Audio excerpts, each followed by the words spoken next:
Pernahkah kalian bertanya mengapa saat musim kemarau air bersih menjadi sulit didapat? Atau mengapa terkadang terjadi antrean panjang di SPBU untuk mendapatkan BBM bersubsidi? Fenomena tersebut merupakan contoh kelangkaan. Pada video ini, kita akan mempelajari pengertian kelangkaan, penyebabnya, dampaknya, serta contoh nyata yang terjadi dalam kehidupan sehari-hari. Dalam ilmu ekonomi, kelangkaan atau scarcity adalah kondisi ketika sumber daya yang tersedia tidak cukup untuk memenuhi kebutuhan manusia yang jumlahnya tidak terbatas. Kebutuhan manusia terus berkembang seiring pertumbuhan penduduk, kemajuan teknologi, dan perubahan gaya hidup. Sementara itu, barang dan jasa yang digunakan untuk memenuhi kebutuhan tersebut jumlahnya terbatas.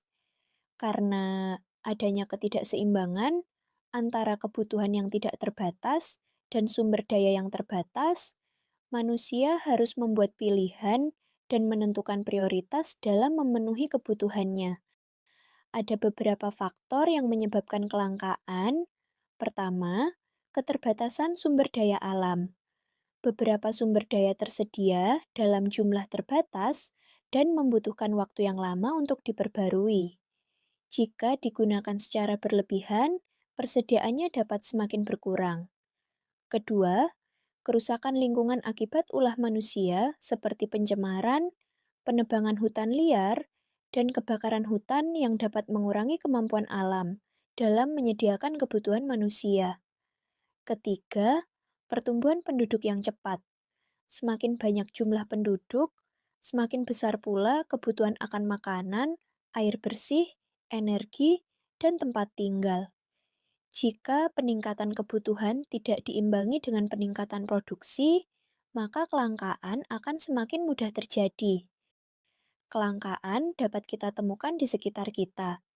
Misalnya, air bersih yang berkurang saat musim kemarau, BBM bersubsidi, yang sering menimbulkan antrean panjang di SPBU, serta keterbatasan jumlah buku pelajaran di perpustakaan sekolah yang mengharuskan siswa menggunakannya secara bergantian.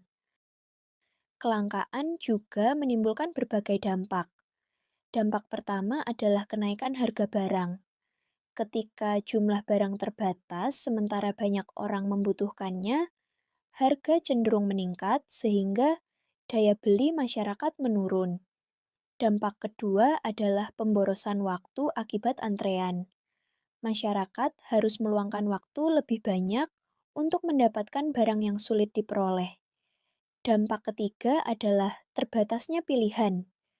Ketika suatu barang langka, masyarakat seringkali harus menggunakan barang pengganti yang kualitasnya berbeda atau harganya lebih mahal.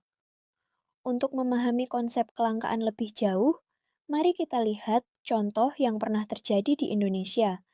Meskipun Indonesia kaya akan sumber daya alam, kelangkaan tetap dapat terjadi akibat perubahan iklim, gangguan distribusi, maupun faktor global. Cuaca ekstrim dan musim kemarau yang panjang dapat menurunkan hasil panen, sehingga pasokan bahan pangan berkurang. Selain itu, konflik internasional dan gangguan perdagangan dunia juga dapat memengaruhi ketersediaan bahan baku dan energi di dalam negeri. Salah satu contoh nyata adalah kelangkaan beras. Fenomena El Nino menyebabkan banyak lahan pertanian mengalami kekurangan air sehingga hasil panen menurun. Di sisi lain, kebutuhan masyarakat terhadap beras tetap tinggi karena beras merupakan makanan pokok. Akibatnya, pasokan beras menjadi terbatas dan harga beras mengalami kenaikan. Kondisi ini membuat pengeluaran rumah tangga meningkat karena sebagian anggaran harus dialihkan untuk memenuhi kebutuhan pangan. Kelangkaan juga berdampak pada kenaikan harga berbagai bahan pokok lainnya.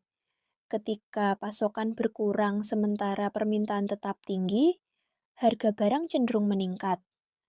Dampaknya, daya beli masyarakat menurun dan kebutuhan pokok menjadi lebih mahal. Lalu, Apa yang bisa dilakukan siswa untuk menghadapi kelangkaan? Pertama, menyusun skala prioritas dengan mendahulukan kebutuhan dibandingkan keinginan.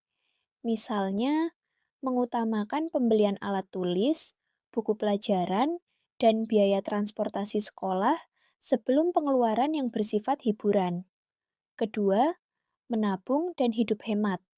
Kebiasaan menyisihkan sebagian uang saku dapat membantu menghadapi kebutuhan mendadak atau kenaikan harga barang di masa depan. Ketiga, menggunakan barang substitusi atau barang pengganti.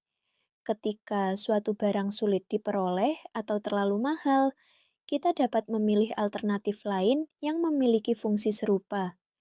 Dari pembahasan ini, dapat disimpulkan bahwa kelangkaan terjadi karena kebutuhan manusia yang tidak terbatas berhadapan dengan sumber daya yang terbatas. Oleh karena itu, manusia harus mampu membuat pilihan dan menggunakan sumber daya yang tersedia secara bijak agar kebutuhan dapat terpenuhi dengan lebih efektif.